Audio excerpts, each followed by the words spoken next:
Hey everyone, welcome back to Pro Product Comparison. Everyone talks about the Motorola Moto G 2025, but is the Samsung Galaxy A16 secretly the better buy? Let's uncover the brutal truth. We're going beyond the spec sheets to give you the clear, unbiased verdict, so you pick the right budget smartphone for your life. By the end of this video, you won't just think you know which one's better, you'll know it with zero doubt. First off, let's talk about where your eyes meet the product. The display. The Motorola Moto G 2025 sports a large 6.7-inch LCD panel with a 720p resolution, specifically 1600 by 720 pixels. Its major selling point here is a 120 Hz refresh rate, making scrolling and animations feel incredibly smooth for its price. You'll often hear that Motorola prioritizes refresh rate on its budget models.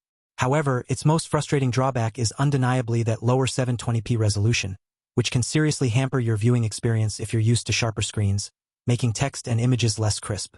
It's also an LCD, so colors and blacks won't pop as much. In stark contrast, the Samsung Galaxy A16 comes with a 6.7-inch Super AMOLED display. This immediately means deeper blacks, vibrant colors, and much better contrast. It also boasts a sharper Full HD Plus resolution, 2340 by 1080 pixels. This is genuinely fantastic for media consumption and daily use, offering a significantly more immersive visual experience. Its Achilles heel, a 90 Hz refresh rate which, while good, isn't as buttery smooth as Motorola's 120 Hz. Most users agree the AMOLED panel quality, even at 90 Hz, often outweighs the Moto G's higher refresh rate LCD. Beyond how they feel visually, what about the raw performance? The Motorola Moto G 2025 is powered by a MediaTek Dimensity 6300 processor, paired with 4 GB of RAM. In general usage, it handles everyday tasks like browse, social media, and light gaming quite adequately. You'll hear that for basic navigation, it's surprisingly fluid. However, its significant Achilles heel might be its limited 4 GB of RAM, something you absolutely must consider if you're a heavy multitasker or game beyond casual titles. Many reviewers note occasional stutters when jumping between multiple apps. Now, pivoting to a crucial point, the Samsung Galaxy A16 utilizes Samsung's own Exynos 1330 chipset, often paired with 4 GB or 6 GB of RAM. The Exynos 1330 generally offers a noticeable edge in raw processing power and graphics compared to the Dimensity 6300, providing a snappier overall experience, especially with the 6 GB RAM variant. Its strength is its consistent performance for its class, handling more demanding apps with greater ease. However, even with the A16, you're still firmly in the budget segment. Don't expect flagship speeds. You'll often hear that Samsung's One UI on budget devices, while feature-rich, can feel a bit heavier on less powerful hardware. Let's talk cameras. The Motorola Moto G 2025 features a 50MP main camera with quad-pixel technology and a 16MP front camera. In good lighting, it can capture surprisingly detailed photos for its price point. What truly sets the Moto G apart in this segment? Its video stabilization, which many reviewers find to be quite decent for a budget device. Its major drawback? The lack of an ultra-wide lens.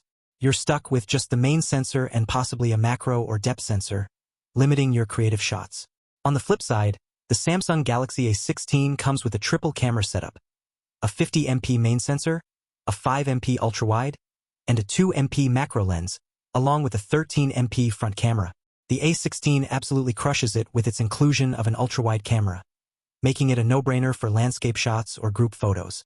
Samsung's image processing also tends to deliver punchier, more vibrant colors, which many prefer. Its most frustrating drawback is undeniably the macro lens, which is often deemed largely useless, and its low-light performance can be quite poor, struggling with noise and detail. Powering your day is critical, so let's deep dive into battery life. Both the Moto G 2025 and Galaxy A16 pack a substantial 5,000 mAh battery. In real-world usage, both can comfortably deliver a full day of mixed use, often stretching into a second day for lighter users. When it comes to charging, the Moto G 2025 supports 30W turbo power charging, giving you hours of power in minutes. Plus, what's truly a killer feature for a budget phone, the Moto G 2025 also includes 15W wireless charging.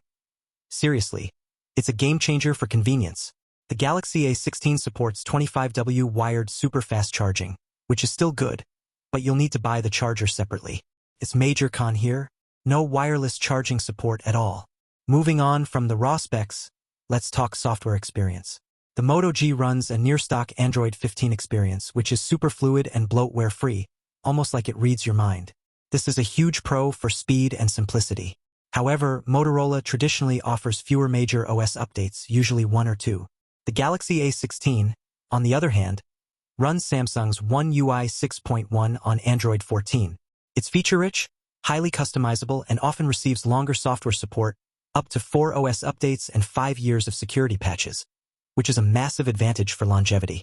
But it might have a bit of a learning curve for newcomers due to its added features and occasional interface quirks. After dissecting every angle, the Samsung Galaxy A16 emerges as the absolute champion for most people. Its superior AMOLED display with a higher resolution, more robust processor for consistent performance, and significantly longer software support simply put it miles ahead, making its 90 Hz refresh rate and lack of wireless charging easily forgivable.